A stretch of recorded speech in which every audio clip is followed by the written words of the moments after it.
장 1절에서 13절 은혜만 기억하고 남기다 제목으로 하나님 말씀 증거하겠습니다. 기도하며 소망함으로 시작했던 2024년도 이제 한 해를 열흘 남짓 이렇게 남겨놓게 되었습니다. 이때가 되면 믿든 믿지 않든 우리는 한 해를 기준으로 해서 되돌아보는 시간을 갖게 되는 것이죠. 한 해를 되돌아보면 우리 민족이나 개인이나 또 여러 가지 상황 속에서 예상하지 못했던 어려움을 만나서 염려하고 근심하고 걱정 속에 보냈던 그러한 일들이 있었음을 우리가 이제 깨닫게 되는 것 아니겠습니까? 또 그런가 하면 어려운 시간이었지만 그것을 또 잘 넘겼구나, 더 큰 어려움이 되지 않고 이만하면 그래도 감사하구나, 이렇게 넘겨낸 시간들을 다시 한번 생각해 보게 됩니다. 그런데 우리가 인생을 가만히 걸어가면서 시간을 지나가다 보면 많은 경우 우리는 지나간 시간을 돌아볼 겨를이 없을 때가 참 많구나라는 생각을 해보게 되지요. 연말이 됐으니까 한번 되돌아볼까 생각하기는 하는데, 저도 설교를 준비하면서 한 해를 어떻게 지내왔는가 생각해 보니까 정말 시간이 분주하고 빠르게, 한 주 한 주 빠른 게 아니라 한 달 한 달 빠르게, 그래서 월삭을 준비할 때마다 매월 이제 일일 첫 시간 하나님 앞에 드리면서 월삭을 준비하게 되면 벌써 월삭이구나, 이런 생각을 이제 했던 시간이 12달 중에 한 10번은 되는 것 같습니다. 가만히 생각해 보면 현재의 삶이 참 분주하고, 그리고 미래를 걱정하는 것만으로도 바쁜 나머지 뒤를 돌아볼 생각을 하지 못하고, 그리고 지금과 미래에 대해서만 살아가기 때문 아닌가, 이런 생각도 한편으로는 하게 되지요.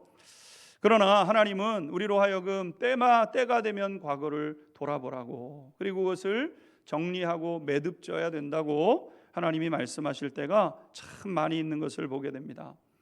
그래서 하나님이 정하신 절기를 보게 되면 이제 그것을 분명히 해야 될 것을 말씀하시는데, 가장 첫 번째는 주일이고, 매 주일마다 되돌아보고 그리고 앞으로 나가고, 월삭이고, 한 달에 첫 시간을 그렇게 한 달을 되돌아보고 앞으로 나가고, 그리고 이제 이 송구와 영신 예배를, 영신을 준비하면서 한 해 앞에서 우리의 삶을 되돌아보고 또 앞으로 나아가라고 말씀하시는 하나님의 뜻을 이제 깨닫게 되는 것이죠. 앞으로 나아가고 또 그 길이 열려지는 것은 되돌아보는 시간을 통해서, 성찰의 시간을 통해서 이 일들이 이제 일어나기 때문 아니겠습니까? 우리가 배워가는 다윗도 어느 날, 너무나도 편안하게 지내던 어느 날 갑자기 마음속에 문득 한 가지 생각이 떠올랐다고 오늘 성경은 기록을 해놓고 있습니다. 하나님이 주신 생각이었겠죠. 그냥 어느 날 가만히 있다가 갑자기 한 생각이 문득 떠오르게 되었는데, 그래서 이제 그 일들을 이제 진행하게 되었다는 겁니다. 그 생각은 무슨 생각이었냐면 사울 왕에 대한 생각이었습니다. 사울 왕, 너무나도 바쁜 나머지 사울 왕과 맺어왔던 어떤 깊은 인연들을 그냥 정리할 시간 없이 그냥 달려만 오고 있었는데, 한 번은 정리해야 될 문제구나라는 생각을 이제 다윗이 하게 되었다는 겁니다. 그래서 오늘 말씀을 보게 되면 주변에 있는 사람들을 통해서 이제 사울의 집안에 대한 소식을 이제 찾게 되었음을 말씀하고 있습니다. 1절 말씀 같이 읽고 하나님 말씀 배워가도록 하겠습니다. 함께 읽겠습니다. 시작. 다윗이 이르되 사울의 집에 아직도 남은 사람이 있겠느냐? 내가 요나단으로 말미암아 그 사람에게 은총을 베풀리라 하니라. 아멘. 다윗에게 있어서 사울의 집은요, 여러 가지 만감이 교차하는 그러한 집이라고 할 수 있습니다. 사울의 집, 그러면 제일 먼저는 다윗에게 있어서는 기회와 성공을 이제 열어준 그러한 집이라고 할 수 있죠. 그러한 사람이라고 할 수 있는 거죠. 우리가 배워왔던 것처럼 블레셋이 골리앗을 앞세워서 이스라엘을 침략해 왔을 때 골리앗이 40일을 계속해서 큰 소리를 치면서 덤비라고 싸우자고 누가 이기는지 해보자고 이야기를 하는데 40일 내내 어느 누구도 앞서지 못하지 않았습니까? 네가 나가라, 아니다 네가 나가라 이러면서 아무도 그 앞에 서지 못했죠. 모두가 두려워서 떨고 있었는데 다윗이 심부름을 하러 왔다가 그 마음에 불이 붙게 되죠. 그래서 내가 한번 나가보겠다고 출전할 기회를 달라고 이제 요청을 하게 되는데, 여러분 사실 다윗은 이 군인으로 차출이 될 만큼도 되지 않는 청소년 아니었겠습니까? 10대 후반. 그러니까 이 이스라엘의 용사들도 지금 주저하고 있는 일에 대해서 다윗이 내가 한번 싸워보겠습니다 이렇게 하는데 누가 허락을 할 수 있겠습니까? 근데 그 길을 허락했던, 한번 나가서 그럼 싸워봐라 이렇게 기회를 주었던 사람이 사울 아니었겠습니까? 그 사건 이후에도 다윗을 가까이에 두면서 그의 성장을 지켜보았던 사람도 사울이었던 거죠.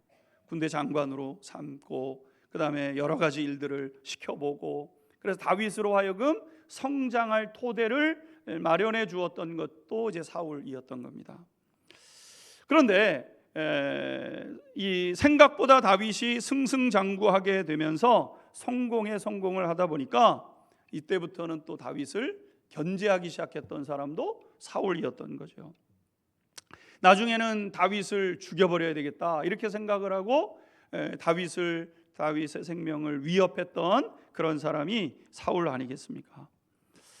이처럼 다윗에게 있어서는 이 사울이라는 사람은 여러 가지 복잡한 그런 그 감정을 갖게 되는 그런 사람이었던 겁니다.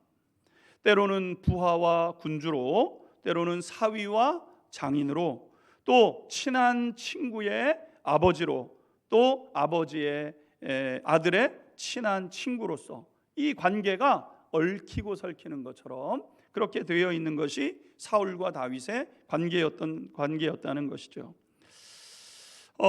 생각해 보면 고마운 부분이 있습니다. 그런데 또 한편으로는 생각해 보면 원망스럽죠. 왜 내 모든 것을 다 빼앗아 기회도 주었지만 모든 것도 박탈해 버린 그런 사람이 사울 왕 아니겠습니까? 그래서 또 막 불평을 하려고 하다 보면 그래도 사울 왕이 아니었으면 내가 지금 여기에 있을 수는 없는데, 이런 그 마음이 교차하는 그러한 사람이라고 할 수 있는 겁니다. 우리가 살다 보면 이런 관계가 이제 있기 마련인 것이죠. 애증의 관계라고도 할 수 있는데, 너무나도 사랑할 수밖에 없는 분이지만, 너무나도 사랑할 수밖에 없는 사람이지만, 다른 한편으로는 마음속에 불편함이 있고 원망이 있고, 그때 조금 더 배려해 주었더라면 이런 아쉬움이 있고, 이런 그 마음이 있게 되는 겁니다. 그런데 여러분, 이런 관계가 정리되지 않으면 이제 늘 과거에 묶여 있는 인생이 되기 마련인 것이죠. 하나님은 다윗으로 하여금 이 감정을 풀어내기를 원하셨던 것 같아요. 그리고 다윗도 내가 이 감정을 풀어내야 진짜 이제 원하는 길들을 향하여 한 걸음 한 걸음 앞으로 나가는 걸음 아니겠습니까? 오늘 첫 번째, 다윗은 과거에 자신이 받았던 상처와 고통을 정리하기로 합니다. 이게 중요하죠. 과거의 상처와 고통에 대한 정리하는 시간이 필요로 한 겁니다. 여러분, 이것은 아주 신앙의 여정에 있어서 중요한 여정이라고 할 수 있습니다. 우리 생활 속에 섞여 있는 여러 가지 사건과 그로 인한 여러 가지 감정들이 어느 순간에 해석되고 받아들여져야 하는 시간이 있다는 거예요. 이게 안 되면 자꾸 과거로 되돌아가는 삶을 살 수밖에 없게 되는 것이죠. 되돌아가면 진짜 안정을 누릴 수가 없습니다. 그냥 편안하고 어떤 상황 속에 있든지 그것이 상황이 받아들여져서 내가 지금 배워가고 내가 걸어가고 있는 걸음대로 걸어가야 되는데, 뭔가 뒤를 붙잡고 있어서 자꾸 뭔가가 걸게 되는, 걸려 넘어지게 되는 그런 일들이 있게 되는 거죠. 우리의 과거를 되돌아보면 고통, 좌절, 실패, 상처, 더불어서 감사와 사랑받은 일들이 섞여 있는 것이죠. 마치 다윗의 인생처럼 다윗이 자기의 삶을 되돌아보니까 사울이라는 이 사람은 두 가지 감정이 이렇게 교차하는 그런 모습인 거죠. 그런데 오늘 본문 말씀을 보게 되면 1절 말씀을 보시면은 그가 받았던 은혜와 감사는 자기의 가슴 속에 남기기로 하고 아픔은 떠나보내기로 그가 결정하게 되었다는 거죠. 그래서 자신을 끝까지 믿어주고 지켜준 요나단의 우정, 그것만 가슴에 남기고 사울이 나에게 했던 섭섭함, 사울이 나를 그렇게 죽이려고까지 하면서 나를 못 살게 굴었는데 그것은 그냥 떠나보내는 그런 결정을 하게 되었다는 겁니다. 그래서 1절 말씀을 다시 보시면 이렇게 말씀하고 있습니다. 1절 한번 다시 보십시오. 다윗이 이르되 사울의 집에 아직도 남은 사람이 있느냐, 내가 요나단으로 말미암아 그 사람에게 은총을 베풀려고 한다, 이렇게 얘기하고 있습니다.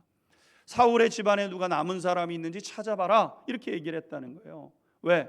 요나단을 기억해서 사울에 있는 집안에 어떤 사람이든지, 그러니까 사울 왕에게는 여러 아들이 있었고 아들이 결혼을 했을 테니까 남은 자손들이 있을 수 있는 거 아니겠습니까? 그거 찾아내라는 겁니다. 왜? 복수하려고?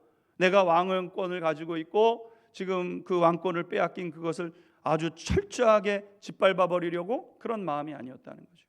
은혜를 베풀려고, 그 사람들에게 좋은 것을, 내가 받았던 그 은혜, 원한도 있고 은혜도 있는데 원한은 흘려보내고 은혜를 그에게 갚게 흘려보내겠다고 찾아내라고 얘기한 겁니다. 여러분, 다시 한번 말씀드리지만 사람은 마음에 무엇을 품고 살든지 그대로 되게 되는 것 아니겠습니까? 내 마음이 있는 대로가 내 삶이 되는 겁니다. 사람의 마음에 원한이 가득하면은요, 그래서 원한을 사람이 품고 살게 되면 반드시 그것은 말과 행동으로 드러나게 돼 있는 것이죠. 내 주변 사람들에게 그 원망 섞인 말과 행동이 흘러나가게 된다는 겁니다. 일례로 우리가 일하다 보면은 원치 않는 그런 그 아픔을 겪게 되는 때가 있죠. 회사에서 일을 하는데 부당한 대우를 받았어요. 굉장히 마음에 불쾌합니다. 마음이 좋지를 않아요. 그리고 퇴근해서 집에 들어왔습니다. 여러분, 그 마음이 계속 있으면 무슨 일이 벌어집니까? 그냥 내 마음 속에 전혀 상관없는 아내나 남편, 그리고 자녀들에게 그냥 뱉어지는 겁니다. 왜? 내 마음에 원망과 불평이 있기 때문에, 내 마음 속에 해결되지 않은 그 일이 있기 때문에 전혀 그 무슨 어떤 그런 그 문제를 일으킨 사람들은 이 사람들이 아니에요. 근데 이 사람에게 그 내 화를 쏟아내고 잔소리를 하게 되고 내 속에 있는 이런 문제가 이 사람에게 흘러가게 되는 일들이 벌어지게 된다는 거예요. 뭐예요? 내 속에 있는 그 마음 때문에, 문제 때문에 그런 일들이 벌어지게 된다는 거죠. 그래서 내 주변에 있는 사람들이 내 마음 속에 있는 원망, 이 원망은 그 사람들 때문에 된 게 아닙니다. 다른 사람에게 있는 거죠. 만약에 다윗이 사울에게 있었던 그 원망의 마음을 계속 가지고 있었다고 한다면 그것을 주변 사람들에게 쏟아놓기 시작했겠죠.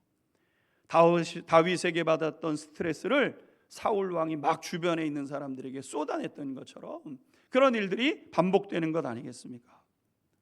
그래서 상처받은 부모님 밑에서 자란 사람은요, 자녀에게 같은 상처를 줄 확률이 굉장히 높은 거 아니겠습니까? 그러니까 부모님도 상처가 있어요. 왜? 그 부모님, 할아버지, 할머니 때문에. 아버지 쪽으로 보게 되면 할아버지, 할머니가 가지고 있는 상처가 아버지한테 흘러들어왔을 테고 아버지의 그 상처가 나에게로 흘러들어오는 거 아니겠습니까? 그런데 치유를 우리가 하다 보면, 내적 치유를 하고 심령의 치유를 해나가다 보면 내 문제를 가지고 풀리지 않습니다. 아버지의 문제뿐만 아니라 할아버지, 할머니의 문제, 어머니뿐만 아니라 외할아버지와 외할머니의 문제까지가 다 이해가 되고 그것이 깨달아져야 비로소 이제 치유의 삶이 시작되게 되는 거예요. 아, 그때 그랬었구나. 아버지가 그럴 수밖에 없었구나. 할아버지, 할머니는 그럴 수밖에 없었구나. 아버지가 그렇게 말한 것은 진심이 아니었구나. 이것이 알아지고 깨달아져야 여러분 마음속의 짐들이 벗겨지고 상처가 치유되기 시작하게 되는 거죠. 여러분, 과거의 고통의 문제가 해결되지 않으면 그것이 너무 싫어서 과민하게 반응하게 되게 되죠. 아버지가 나한테 이런 상처를 줬어요. 나는 그것을 자녀에게 주기 싫어가지고 막 이를 악물고 버티는데 그 이를 악물고 버티는 게 과민 반응이 되어져 가지고 또 다른 문제가 되어지는 일들이 많지요. 그래서 내 주변에 있는 사람들이 잘못도 없이 그 아픔을 또 짊어지게 되는 겁니다. 반대로 같은 원리로 생각을 해보게 되면 받은 은혜를 기억하면서 살아가는 사람은요, 마음속에 항상 감사가 있죠. 나 같은 사람에게 이런 은혜가 주어졌구나. 해석이 되어져서 다윗과 같이 해석이 되는 겁니다. 사울이 나를 죽이려고 했지만 그래도 이렇게 내가 받은 은혜가 있었지. 내가 받은 은혜가 있었지. 이렇게 생각을 하게 되면요, 감사하는 말과 행동이 나타나게 되는 것이고, 그것이 주변에 있는 사람들에게 흘러가게 되는 겁니다. 마음속에 감사와 기쁨이 있으니까 누군가를 만나도 친절하게 대하게 되고 또 이해하게 되고 받아들이는 일들이 있게 되는 거죠. 그러므로 우리가 붙잡고 반드시 해결해내야 되는 문제는 내 마음의 문제인 것을 우리가 깨닫게 되는 것 아니겠습니까? 그런 면에서 특별히 성경은요, 용서에 대한 문제를 굉장히 중요하게 다루고 있습니다. 특별히 예수님께서 우리에게 기도를 가르쳐 주실 때도 이 기도가 꼭 들어가야 된다, 이렇게 말씀하신 부분이 있죠. 마태복음 6장 12절 말씀 같이 읽도록 하겠습니다. 시작. 우리가 우리에게 죄 지은 자를 사하여 준 것 같이 우리 죄를 사하여 주시옵고.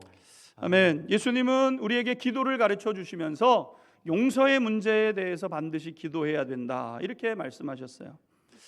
우리에게 죄 지은 사람을 용서해 준 것처럼 우리 죄도 용서해 주십시오라고 기도하라고 말씀하신 것이죠. 근데 여기서 우리가 생각할 때는요, 다시 한번 이 마태복음 16장 12절을 띄워주시면, 우리가 우리에게 죄 지은 자를 사하여 준 것 같이 우리 죄를 사하여 달라는 겁니다. 기도의 우선순위를 가만히 보면, 하나님 내 죄 용서해 주세요. 내가 죄 용서받으면 다른 사람도 용서할게요. 이게 원리에 맞을 것 같잖아요. 왜? 하나님의 용서를 내가 받아야 그 힘으로 다른 사람을 용서하는 것 아니겠습니까? 이렇게 할 수 있잖아요. 근데 예수님은 뭐라고 말씀하셨냐면, 우리가 우리에게 죄 지은 자를 먼저 사해 주는 것과 마찬가지로 하나님 내 죄 사해 주세요, 이렇게 기도하라고 말씀하신 것이죠. 그러니까 내가 짓는 죄의 문제가 해결되기 위해서는 먼저 나에게 죄 지은 사람을 용서할 때, 그러니까 내 속에 나를 상처 입히고 나를 아프게 했던 사람의 문제가 해결돼야 내가 죄 짓는 문제가 해결된다는 겁니다. 내가 누군가로부터 받았던 상처의 문제가 해결돼야 다른 사람에게 상처 주는 문제를 해결할 수 있다는 거예요. 그래서 기도의 우선순위에 먼저 되는 것이 뭐냐면 내가 다른 누군가를 용서하는 거라고 주님께서 말씀해 주신 것이죠.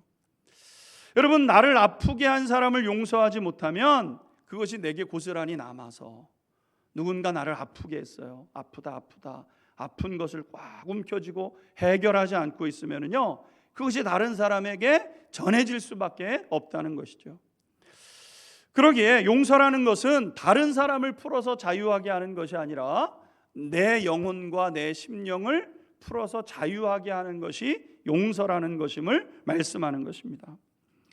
내가 그를 떠나보내는 것이 그가 잘되고 형통하게 산다는 것을 의미하지 않습니다. 이거 이제 뒤에 한번 살펴보겠지만, 어떻게 그 사람을 내가 용서해?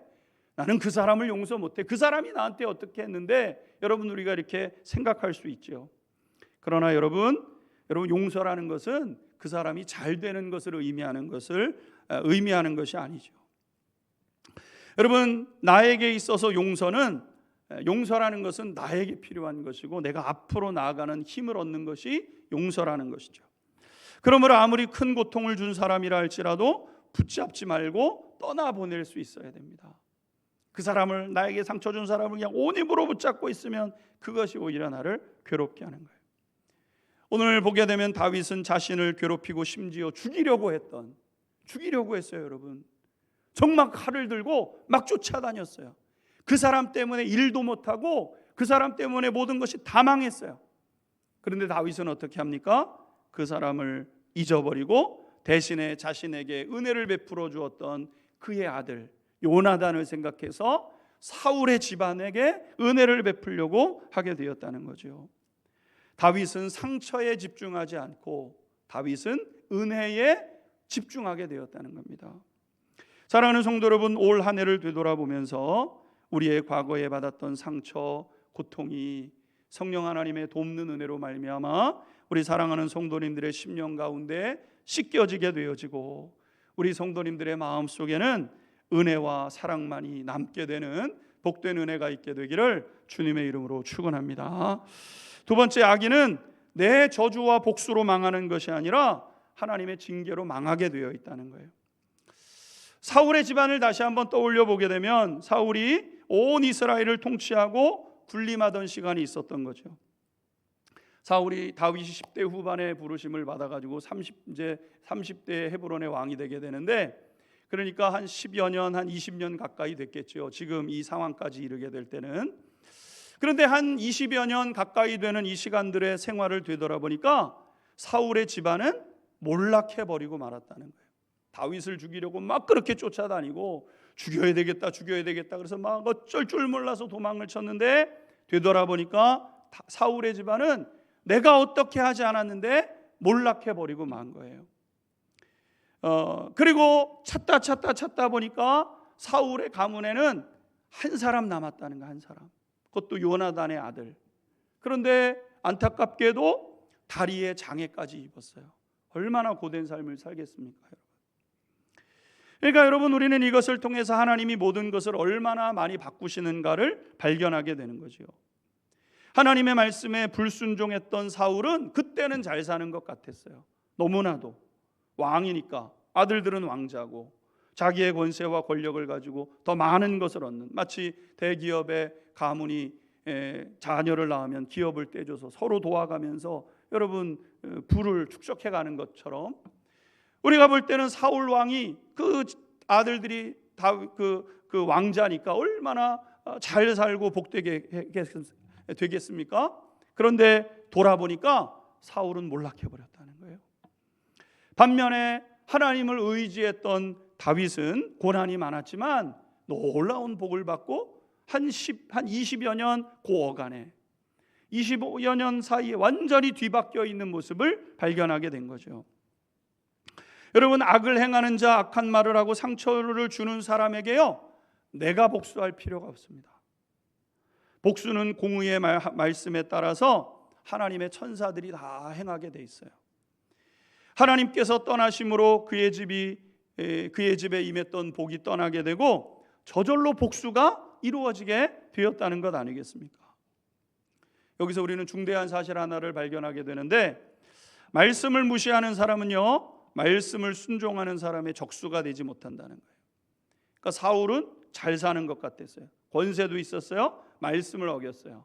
다윗의 적수가 안 되는 겁니다. 왜? 다윗은 말씀을 붙잡고 있었거든요. 고난이 많은 것 같았지만 사울과 다윗은 뒤집어지는 인생을 살아가게 되는 것 아니겠습니까? 여러분, 사람들이 불법과 악을 행하며 아무리 잘난 체 한다고 할지라도 우리가 거기에 기죽을 필요가 없어요. 악인들이 막 잘 돼요. 나를 괴롭히던 사람들이 잘 되는 것 같아요. 여러분, 10년 후, 20년 후를 보면은요, 성경에 기록된 대로 찾으려고 애를 써도 찾을 수 없다 그랬습니다. 여러분, 성경에. 마찬가지가 되는 거죠. 하나님의 말씀에 순종하면서 말씀을 붙잡고 살아가는 사람은 반드시 복되게 되어 있습니다. 그래서 그 말씀을 어기며 살아가는 사람들은 이길래야 이길 수 없는 존재가 되는 거예요. 제가 이제 은혜라는 책인가, 그 책을 이제 이렇게 읽으면서 한 가지 그분이 그 책을 용서라는 책을 읽으면서 그런 내용을 한번 본 적이 있어요. 어떤 사람이 자기 집을 망하게 한 원수를 찾아 복수하고 싶어서 한평생을 찾아다녔답니다. 마음속에 그랬겠죠. 억울한 마음에 통하는 마음이 있으니까. 근데 어느 날 그 사람이 어디 있다는 소식을 드디어 듣게 되었다는 거예요. 이 사람이 한 걸음에 달려갔다 그랬습니다. 얼마나, 그래, 이번에 내가 제대로 원수를 갚겠다. 자기가 벼르고 별러서 정말 완전히 짓밟아버리고 어떻게 해서라도 하겠다고 마음을 먹고 그 사람을 찾아간 거예요. 그 사람 집 앞에 서서 두근반 세근반 거리는 그 심정을 가지고 그 사람의 집에 벨을 눌렀다는 겁니다. 근데 어떤 사람이 문을 열고 나오게 되는데 그 원수였다는 거예요. 근데 이 사람은 오랫동안 폐병을 앓고 있었고 죽기 직전에, 정말 죽기 직전에 아주 초라한 몰골로 있는 것을 발견하게 되었다는 거예요. 그래서 그분이 비로소 깨달은 것이 있는데 전혀 복수할 가치가 없는 사람인데, 왜? 망할 길에 들어서 있는 사람이거든요. 그 사람은 망할 길로 가는 중에 있는 거예요. 그 사람을 막 붙잡고 어떻게 하려고 하지 않아도 그 사람은 망한 길에 들어섰기 때문에 망하는 인생이 결론지어 있는 거예요. 근데 그 사람을 붙잡고 쫓아다니면서 자기 인생만 허비했다고 하면서 그 깨달았다고 하면서 그 책 내용에 기록되어 있는 것을 읽었습니다. 여러분, 우리는 악한 자에게 복수하기 위해서 쫓아다닐 필요가 없다는 거죠. 왜? 하나님이 살아계시기 때문에. 하나님을 믿지 않는 사람들은 자기가 복수해야 될지 모르지만 하나님을 믿는 사람은 누가 복수해 주시냐면 하나님이 복수해 주신다 그랬어요. 로마서 12장 19절에서 21절 말씀을 보게 되면 이렇게 말씀하고 있습니다. 같이 읽겠습니다. 시작. 내 사랑하는 자들아, 너희가 친히 원수를 갚지 말고 하나님의 진노하심에 맡기라. 기록되었으되 원수 갚는 것이 내게 있으리 내가 갚으리라고 주께서 말씀하시니라. 내 원수가 줄이거든 먹이고 목마르거든 마시게 하라. 그리함으로 내가 숯불을 그 머리에 쌓아 놓으리라. 악에게 지지 말고 선으로 악을 이기라.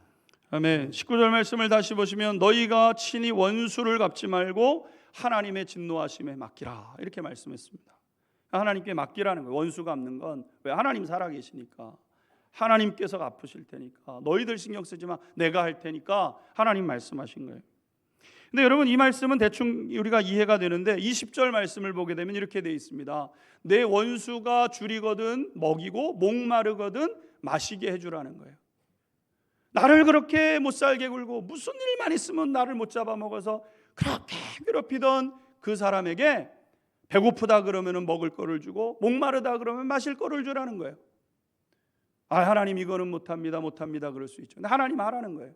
왜? 그렇게 되면 무슨 일이 벌어진다고요? 20절 하반절 보게 되면은 내가 숯불을 그 머리에 쌓아 놓는 것이 된다는 거예요. 그러니까 그 사람 정말 못된 사람이에요. 그 사람만 생각하면은 자다가도 벌떡 일어납니다. 근데 하나님께 맡기라는 거예요. 그리고 무슨 일이 있으면 도와주라는 거예요. 그럼 이 사람이 무슨 생각이 들어요? 내가 잘난 줄 알고, 내가 잘하는 줄 알고 더 악한 일을 행하다가 결국에 가서는 더 빨리 망하게 된다는 거예요. 그러니까 네가 진짜 원수를 갚기를 원한다면 그렇게 하라는 거예요. 하나님께서 갚아주실 것이라고. 사랑하는 성도 여러분, 하나님을 향한 믿음이 있다고 한다면요, 하나님이 살아계신 것과 자기를 찾는 자들에게 상 주시는 이심을 믿는다고 한다면 하나님이 내 원수에게도 갚아주시고 보응하실 것을 믿어야 하는 거예요. 이것은 동전의 양면 같은 거예요. 원수는 내가 갚고 하나님은 상만 베푸시는가? 그렇지 않습니다. 하나님은 은혜를 베풀 자에게 은혜를 베푸시고 하나님은 하나님 징계하실 자를 징계하시는 하나님이시기 때문에 그 하나님께 맡김으로 말미암아 평안과 복을 누리는 우리 성도님들이 되시기를 주님의 이름으로 축원합니다. 마지막으로 다윗은 요나단을 생각함으로 은혜를 베풀었다는 거예요. 다윗은 사울 왕의 후손을 찾았습니다. 요나단 때문이라 그랬습니다. 요나단이라는 사람은요, 지략도 뛰어나고 용맹하고 인물도 좋았습니다. 가만히 있으면은 왕 위를 물려받을 사람이에요. 근데 요나단이 어떻게 했죠? 하나님의 말씀을 들었어요. 뭐예요? 사울 왕의 집은 패하고 다윗의 집이 세워진다. 이게 하나님의 뜻이었어요. 요나단이 어떻게 합니까? 사울 왕의 집이 패하니까 자기가 망하는 겁니다. 대신에 다윗이 세워진대요. 여러분, 이거 어떻게 받아들이겠어요? 근데 이걸 했다는 거예요. 그렇지, 하나님의 뜻대로 해야지. 내가 잘 되는 것은 내 욕심이고 하나님의 뜻대로 해야지. 이게 요나단의 믿음이었잖아요. 요나단은 하나님의 뜻을 따르고 자기의 뜻을 내려놓았죠. 그는 진리 가운데 서 있었습니다. 여러분, 사람이 은혜를 통해서 사는 건데 어떤 사람이 은혜를 누렸습니까? 오늘 요나단과 같은 사람, 악인에게 굴하지 않고 하나님의 선하신 뜻을 택하고 온 힘을 다해서 선함으로 살아가는 사람들, 그 사람에게 은혜가 임하게 되는 거죠. 내가 누군가에게 선을 베푸는 거예요. 누군가에게 잘하는 거예요. 내가 마음이 편해서 그러는 게 아닙니다. 내가 할 수 있는 형편이 그래서 그런 게 아닙니다. 마음은 불과 같이 타오르죠. 그러나 선하게 대하는 거예요. 누구를 믿고? 하나님을 믿고. 요나단이 하나님 앞에 그렇게 했어요. 근데 요나단이 심판을 받을 이제 사울이 심판받을 때 자기도 죽죠. 이게 뭐냐? 그럴 법하죠. 근데 무슨 일이 벌어집니까? 그런데 그 후손을 그 요나단은 죽지만 요나단은 다윗이 아니어도 죽어요.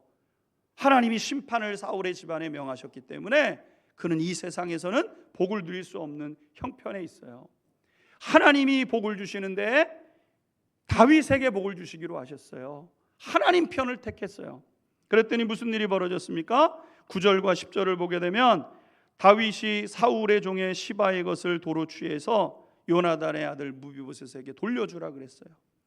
사울의 집안이 망한 게 있는데 그 망하면서 있었던 그 재산을 사울의 종이었던 시바가 챙겨놨어요. 그랬는데 여러분 그것을 다윗이 알고는 그거 무비보셋에게 돌려줘라. 본 주인에게로 돌려줘라. 그것을 찾아주었고요.